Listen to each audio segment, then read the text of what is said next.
There's something that is the ATF is doing that is absolutely beyond the realm. While you feel less safe because more criminals are on the streets, because the DA's office, usually when the office is controlled by George Soros, they are just letting criminals go. The DA used to be the guy who would stand up for the victim. But now we've switched that with disregard to, thousands of years of precedent of showing that when the prosecuting attorney, when the DA, if you will, when that person that is declared by law to clean up crime, when they are clean and they are looking to defend the victim, things are great. When they're dirty, or they just have just a sweet, sweet spirit for, the criminals and disregard the victim, society falls apart. Well, that's what's happening because, again, we're not applying any common sense. We're listening to, quote, men of science when we now know men of science have been totally corrupted. The ATF has just put a new rule out. It puts 40 million people at risk of being felons. Joe Biden instructed the ATF, a bunch of unelected bureaucrats that you don't know their name. You didn't see this process. Nobody voted on this process. But thanks to Woodrow Wilson, we have an out-of-control administrative arm, and now the ATF is just making up new laws. They have finalized a rule that will turn 40 million Americans into somebody that can be hauled off to prison. They have reclassified firearms with pistol braces as short-barreled rifles. Okay, short-barreled rifles are illegal. You can get a special stamp for them. The ATF, if you have any kind of special weapon, you have an old Gatling gun, you have an automatic rifle, you have to have an ATF stamp. You get it from the government. They do months of investigation on you to make sure that you're going to be safe with that. And then it has all kinds of rules that if you don't keep it safe, if you're traveling without it, you hand it to somebody else who's not on your stamp, that you and they can go to prison. I mean, it's crazy. Now, they have just decided that these guns that were legal to buy are not going to be grandfathered in. They were absolutely legal to buy. They now have to be surrendered to the ATF. So you have to give them to the ATF, or you have to ask for the stamp, and you'll have 120 days to come into a compliance. Either give them the gun or get the stamp. As someone who has one of those stamps but would have to apply for a new stamp for a gun like this, I can guarantee you there's no way in hell that you're going to get that stamp in 120 days. There's no way. First of all, they have to issue 40 million. Now, as somebody who has done this under the Obama administration, it took me 8 months, closer probably to a year, to get that stamp. Never thought it would ever come, honestly. Now, they have rules. They have to do it within, 200 days or whatever it is. They have to issue that stamp. Otherwise, it's their fault. And I'm going to call the police. What am I going to do? They issue it when they want to issue it. So you have to now either say, I want to get a stamp. Here are my fingerprints. Here's a picture of the gun. Here's where I'm keeping it. Here's all of my information. You send it in, and I want to get that stamp. But if you don't have the stamp in 120 days, you're a felon. You're committing a felony. Now, you could say this is they just overlooked that. They just didn't think that one through. But that's the way it's written. There's no out. It's not like, oh, well, you're in the process for getting a stamp. No. In 120 days, you're just a felon. Now, they're not going to arrest they're not going to arrest 40 million people. But I can guarantee you they'll arrest some. So what do? Do you apply for the stamp that you're not going to get, at least in 120 days, and roll the dice? Are you going to turn that gun into the ATF? I don't even know how to call the ATF. Are they in the phone book? I don't. Where are they? How do I turn that in? It seems a little German, if I remember my history right. Hey, turn your guns in. But then if you were in the street with the gun, that was illegal. Then they could legally shoot you.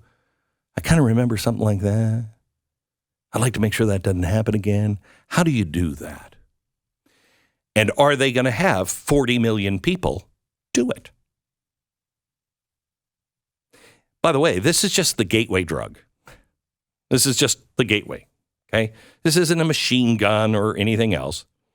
This is a gun that is about the size of a very larger than a very large pistol, okay? And the stock goes into the gun. It collapses into itself. So you could use it, as like a pistol, but it's built to put up against your shoulder.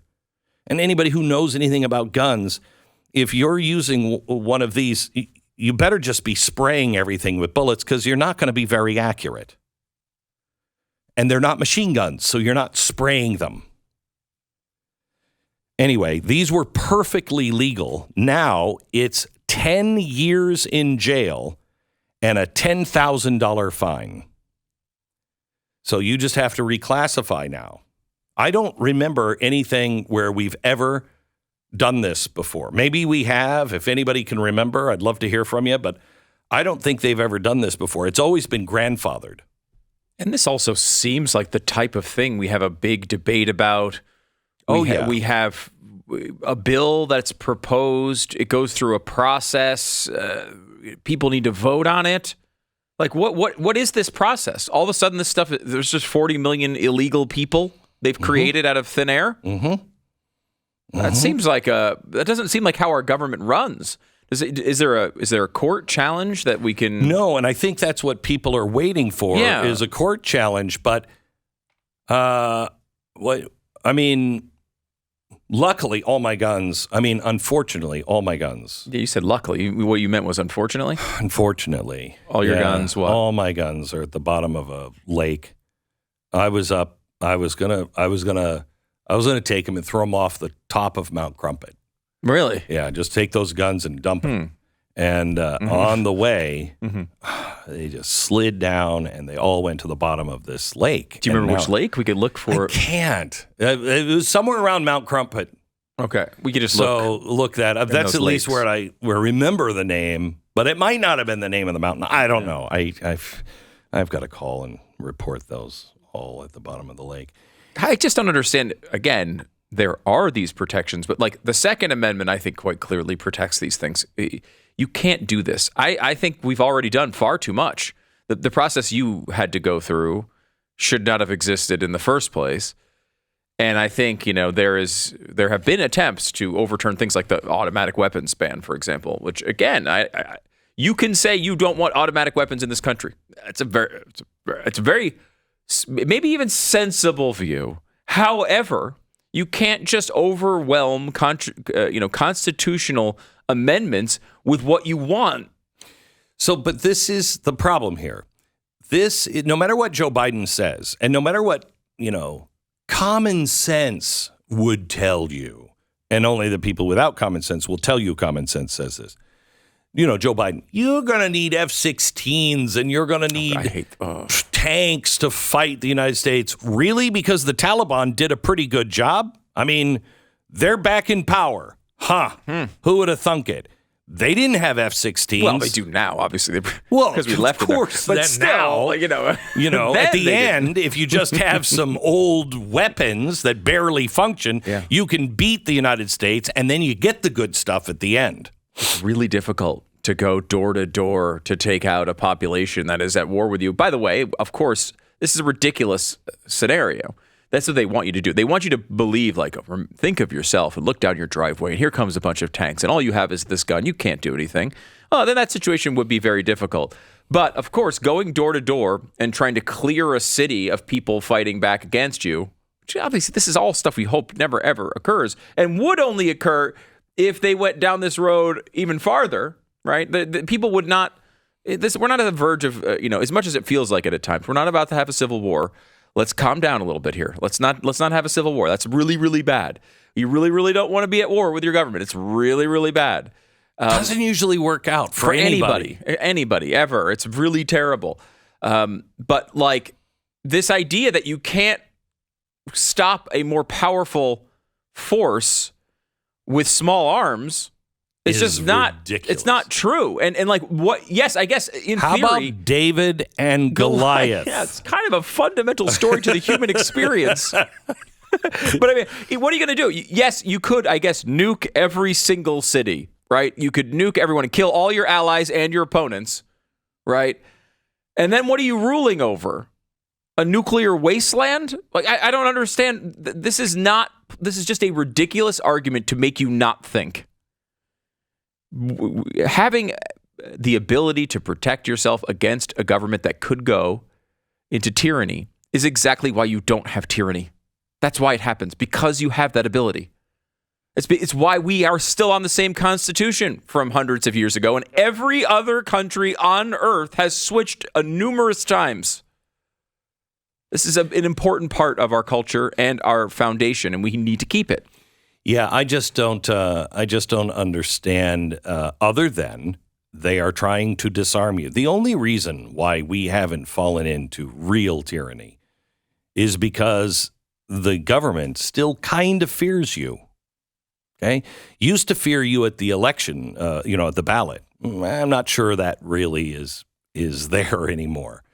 They used to fear you. Giant corporations used to fear you because you could stop buying stuff. I'm not sure, because now the government will just partner with them and they'll buy the stuff. They are trying to take away everything that gives you at least a chance to give them pause. That's all it is. And that's why the Second Amendment is there. And that should never be infringed. My question is, if you have one of these guns, what are you going to do? They're called now short-barreled rifles because the government has changed that. But they're these little, like, they're AR-15s, but they have a collapsible stock. So it comes out, pulls out, and it just makes it smaller, easier to carry, and everything else. But I don't even understand this. The ATF, have they passed this or not? Decided. I have read this two ways, that they have already decided, and the 120 days is starting soon, if not now. And then the other is, well, they haven't officially decided. But they're saying at the same time, if you want to avoid 10 years in jail and have a potential $10,000 fine, you must reclassify your legally obtained weapon as short-barreled rifles. And you have to do that through the tax stamp system, which is the worst. It'll take you months. With this administration... It sounds like it's something out of the revolutionary times. Oh, it's horrible. The tax stamp system? It's horrible. It seems like something like people with powdered wigs discussed. Right. You will only have 120 days to bring your firearms into compliance. ATF warns Americans with pistol braces are likely already violating the National Firearms Act by possessing an unregistered rifle with a barrel less than 16 inches. So they're saying you got to register it. But even if you're doing that, you are most likely already in violation of the Firearms Act, which is a felony. Oh, just that. Yeah. Now, Glenn, this feels like the type of thing the courts will get a hold of and say, no, of course you can't do that. Obviously you can't do that. Right. Now, I hate depending on that because it seems like it's the last barrier between us and insanity over and over and over again, and eventually it's not going to work. Okay, so here's the thing. If this stands, what's to stop them from saying, because Joe Biden's already said it, there's no reason for semi-automatic handguns. Yeah. Almost every gun in America is a semi-automatic. All that means is that it's not a revolver. Okay? Yeah. We used to have, like the Cowboys, they had 6 bullets in a revolver. They just, back in the 1800s period, they redesigned the revolver. And you got the 911 handgun, which just loads instead of a circle in a line underneath. Yeah, He's now saying it's every gun. I mean, for people who don't know guns, it's basically every gun you buy. Every gun. What is it? 85%, 90% of guns. At least, I think you have to buy old timey guns. There's shotguns, I guess. I mean, there's a couple of. Well, my shotgun is semi-automatic. Yeah, that's true. But I mean, the typical shotgun, I guess you wouldn't describe that way. Right. But there's a few. But it's very rare. So, what's to stop them from just saying, oh, by the way, you have to register all of your semi-automatics, and if you don't get the tax stamp, then you're committing a felony. This cannot happen. Nixon it cannot happen. Nixon looked at this closely to try to make all handguns illegal back when he was president. Again, this is not all Democrats. This is a progressivism problem. And it goes back to even the Nixon administration, where he, on the Nixon tapes, mused about how he wanted to get rid of all handguns. How to get rid of all of them? You think that these guys aren't doing the same thing? If Nixon was doing it, you don't think these guys have updated this approach? And this is obviously a first step in that direction. Clearly, if they get away with this, they'll do it with other models. So here's the ATF director. He said last week, the rule prevents people from circumventing the laws Congress passed almost a century ago. Now, people are saying he's redefining rifle. You can't redefine, what a rifle is. He says, almost a century ago, Congress determined that short-barreled rifles must be subject to heightened requirements. Today's rule makes clear firearm manufacturers, dealers, and individuals cannot evade these important public safety protections simply by adding accessories to pistols that transform them into short-barreled rifles. But the same ATF determined in 2012 that pistol braces do not alter the classification of a pistol or other firearm. So, do we listen to the ATF then or listen to the ATF now? Because that was 2012. That wasn't under Trump. That was under Obama. So which one is right? Do we follow the science? Is the new science the right science? Don't eat butter, don't eat butter, eat butter. This is insanity. This is insanity.